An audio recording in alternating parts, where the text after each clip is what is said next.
Hi, I'm Rusty. I ran through a bunch of shorts today, short videos, to throw out some tips to all you out there who are looking to make a good deal. And I threw them together in this real quick so you can just hit them rapid fire. Consider this a few hot tips from yours truly, Rusty Blivens. Rusty's Hot Tips! Old tennis rackets, folks. I got into some of these just this week at an estate sale. This one is the Horace Partridge Company. There's a big range, but there's just not prices, but there's just not a whole lot of these out there. Some of these have been selling for hundreds of dollars, no joke, on eBay. I've got another one over here, the Wright and Dixon Company. You can see I got a few. Keep a lookout for these guys. The Wright ones, wooden ones from the early 1900s and late 1800s, can bring hordes of money. Old vintage hand planes. Some of these I'm showing you are a little bit newer, but they're all, I think this one maybe is not, but this one is. All of these are Stanley brand, but there are some really old ones, old original number ones. Some of these others can sell for hordes of money. You see them a lot of times in antique stores and stuff. I found these all at an estate sale. I paid no more than $15 a piece for any of them, and that's a good price.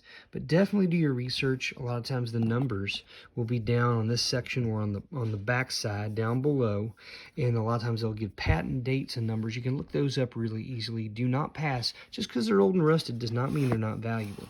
They could bring good money, so make sure you do your research. It's been a while since we've talked about old bottles, but folks, even in rough condition, some bottles are super rare and valuable. I'm not saying that any of these I'm going to show you are, but these are good examples of things you might find. This one says Harvard Rye. It's an old whiskey bottle, an old rye whiskey bottle. Right here we got another one. This is the Duffy Malt Whiskey Company in Rochester, USA. Really cool script up here. Right here we got an old bottle of Benedictine with a nice old label on it. Here's an old Scotch bottle, green.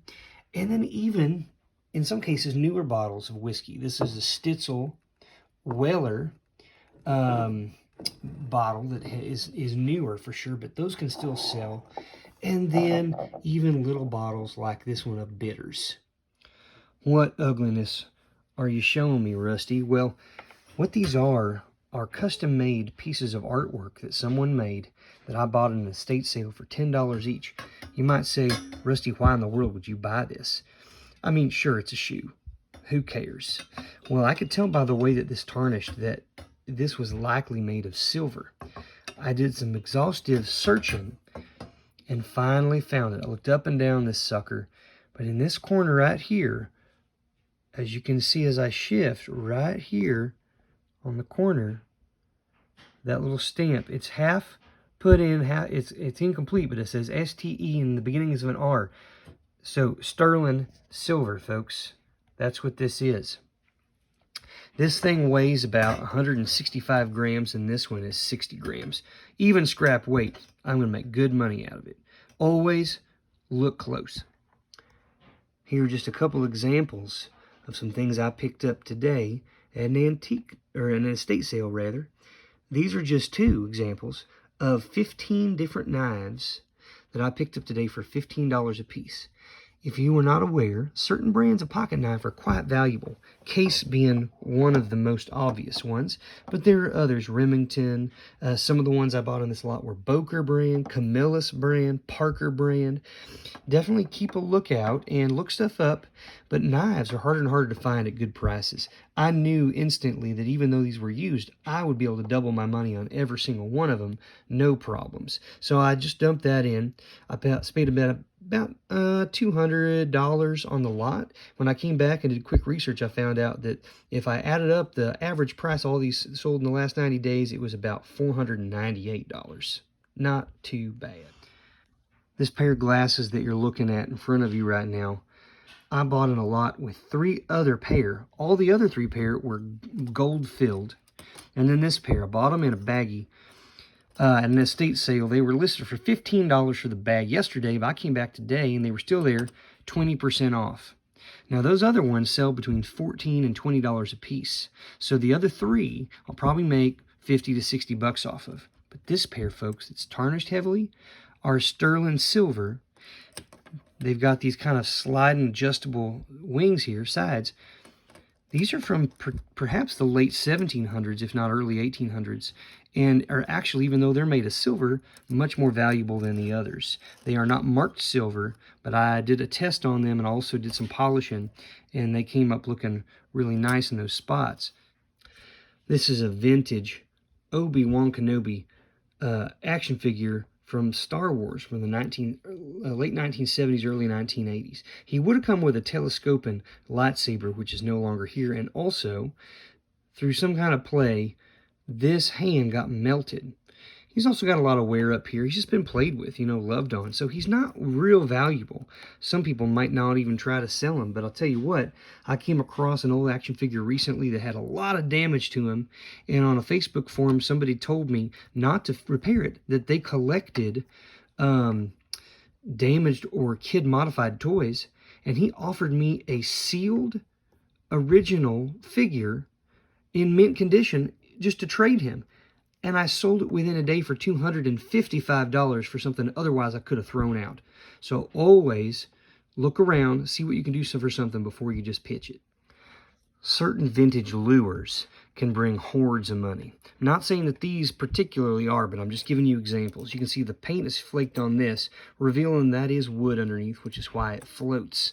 If you look around the bellies of these, a lot of times you can see either the name of the model, that particular one, or even the brand name.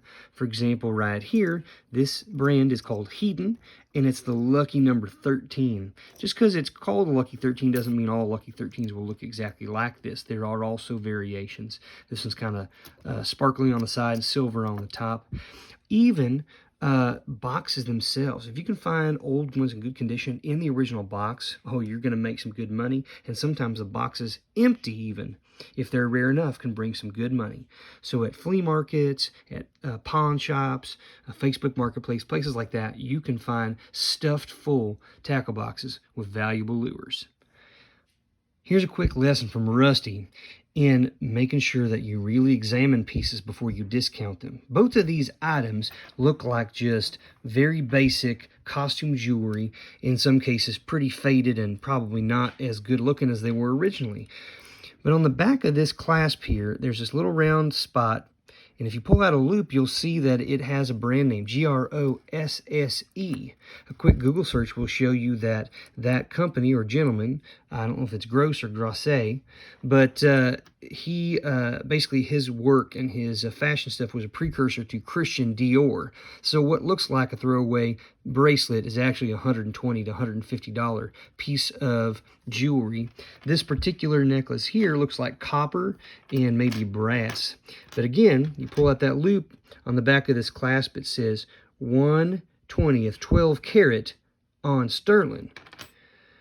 It looks like a gold color, folks, because it is gold. It's 12 karat gold filled over sterling silver.